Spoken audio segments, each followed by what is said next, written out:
The division of love. The small town of Meadowbrook had always been a quiet place, where families were tightly knit, and love was the strongest bond. In the heart of this town stood the Bennett family home, where 3 generations had lived under one roof.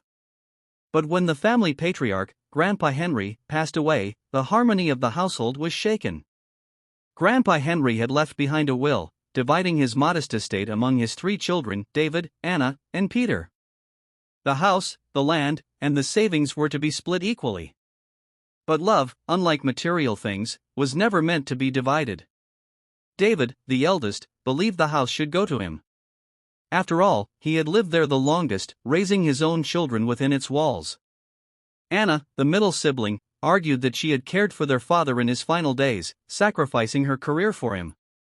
Peter, the youngest, who had moved away for work, insisted that the land be sold so they could all start fresh. The arguments grew bitter. Days turned into weeks, and the once loving siblings barely spoke. Their own children, cousins who had grown up together like siblings, watched helplessly as love seemed to fade into resentment. One evening, Grandma Margaret, who had remained silent through it all, gathered everyone in the living room. Her gentle eyes, once filled with warmth, now held sadness. "My loves," she said, her voice calm but firm, "your father did not leave this home for you to fight over. He left it so that love could live on." Silence filled the room. The children and grandchildren looked at her, waiting. This house is not just bricks and wood.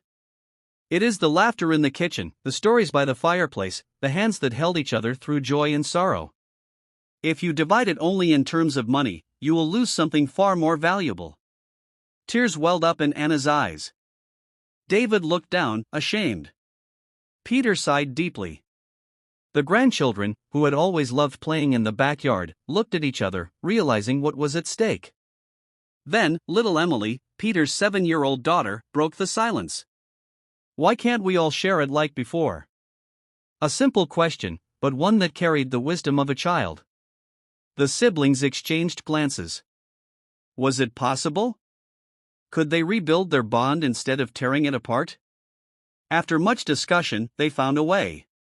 The house would remain a family home, a place for reunions, holidays, and summer vacations. Each sibling contributed in their own way to its upkeep. And just like that, love, which had been on the brink of being divided, was multiplied instead. From that day on, the Bennett home stood not as a reminder of loss, but as a testament to love undivided, unshaken, and eternal.